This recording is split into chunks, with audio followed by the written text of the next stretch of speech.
It's your girl ChucTayyy, and I am here with your RETV Sports Break.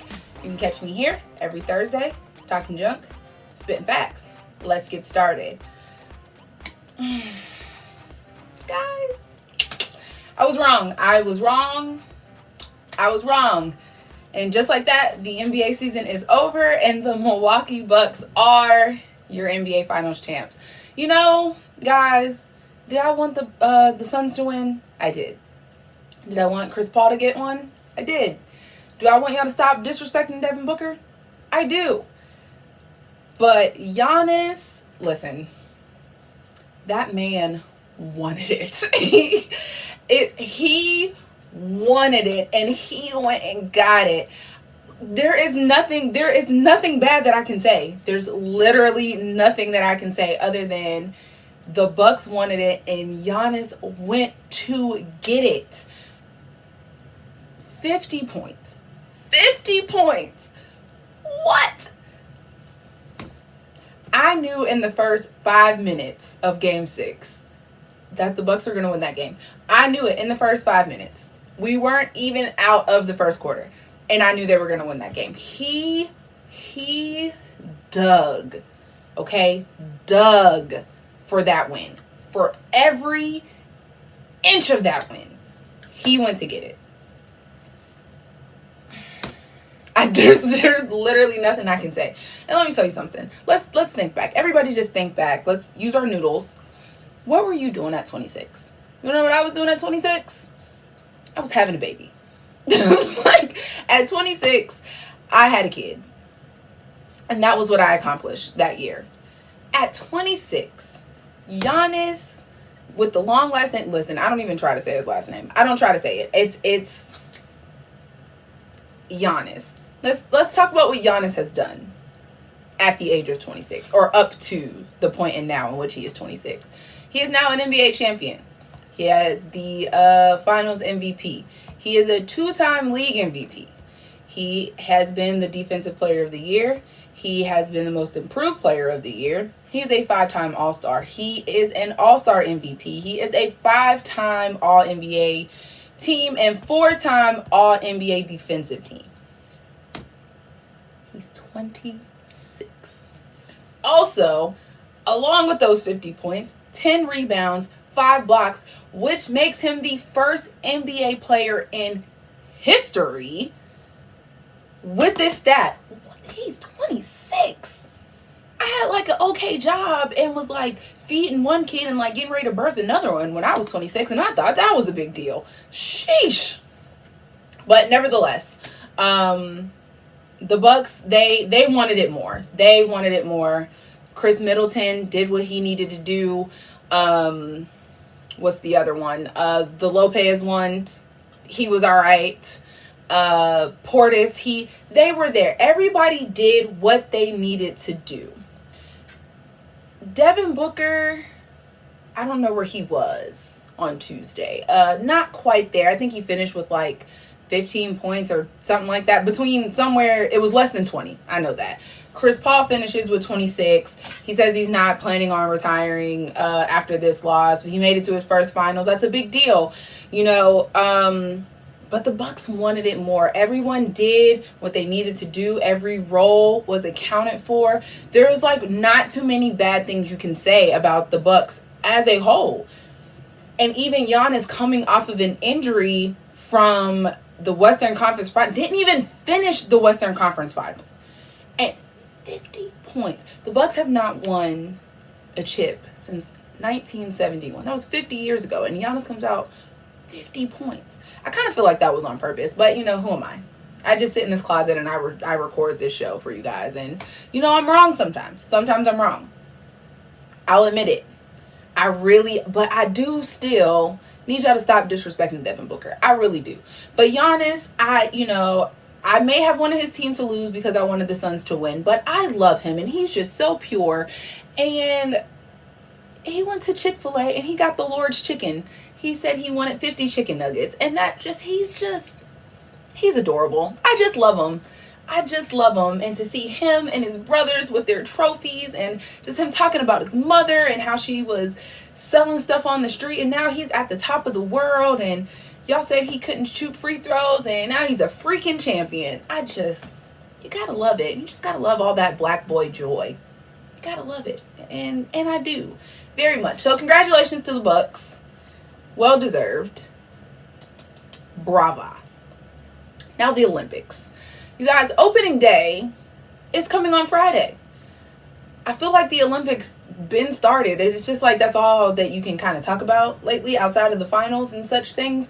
But Olympics are opening day is Friday. Sue Bird and Eddie Alvarez will be the Americans, or for Team USA or what have you, that will bring the flag in, which that's a big deal because this is only like the, if I'm not mistaken, third Olympics where they've been allowed to have two people carry the flag in, and it'd be a male and a female. So super great. Sue Bird, give the lady her flowers. Her and her wife are getting ready to bring home medals. We'll talk about soccer in a second. But real quick, what I'm hoping is that we make it through the entirety of the Olympics, because as of Tuesday, there were almost 80 COVID cases that can be tied back to specifically the Olympics.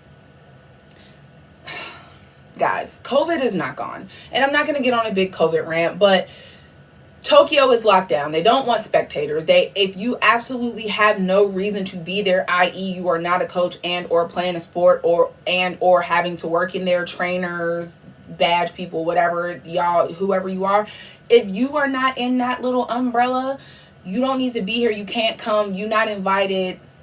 Sorry for you. I can't help you. Who is saying that there's going to be a couple thousand deaths behind the Olympics due to COVID cases and close proximity and obviously competing and all of the things. And we're not talking about just in the U.S. It's in the world, Craig. Thousands of deaths around the world, Craig, because it's everybody. Everybody is there, right? All countries. And it's really a shame because first and foremost, we pushed the Olympics back to this year because it should have been last year. And we're still kind of dealing with the same things. It's a little bit better now because you have vaccines and it's slowed down, but it is not gone. So that is a hot topic right now, just across the board. How many more athletes or people who come into close proximity of said athletes are going to come down with COVID and not be able to compete? The latest USA athlete I have heard has been a beach volleyball player. He came down with it and he's not going to be able to compete. There's been a couple basketball players, some gymnasts. It's across the board. It is not centralized. You also have to think about how these athletes are staying in these close quarters in those cardboard beds. Did y'all hear about the cardboard beds? It's supposed to keep them from having sex or something. Okay. I'm sorry. It's not funny, but when I heard that story, when I saw the story about the cardboard beds, so that more than one person, like if more than one person tried to lay in the bed, it would make it collapse. Somebody was like, so these athletes like didn't go to college. They can't figure out. Oh, okay. Never mind. It was funny to me, but nevertheless, they are trying to limit the amount of interaction between the athletes and cross-pollination and such things like that. But athlete village is still like, that's where they stay. So there's only so much separation and social distancing that can happen when all the world's athletes are in this one place. And you guys are all like contained in this city and in this country. And so again, developing story. Opening day is Friday. We will see what happens. Continuing with the Olympics, the U.S. women's soccer team accepted. I didn't want to use either of those words, but they lost. They lost to Sweden. First time in over 40 games that they have lost. Everyone, Megan Rapinoe, Alex Morgan, everybody. We just weren't there. We were tired. We were not playing like we were having fun. We were not doing the things that we need to do, like passing the ball to the correct players, which would be the players on our team, not the players on Sweden. Sweden, not scrubs. So, like, let's not get it twisted. But they know that even Meg was like, we're not going to dwell on this. You know, it's early. We know what we need to do to fix it. We're coming back. So, you know, but that is the sport that I am going to watch. I'm going to watch basketball, right? Because duh. But women's soccer, so I need them to get that together, because that is the team that when you say USA Sports at present is the gold medal contender. It is going to be women's soccer. So let's just see what happens there. Also, Simone Biles is going to bring home some gold. Like, we're not like overly worried about that. But in the grand scheme of things, women's soccer. So again, opening day, Friday.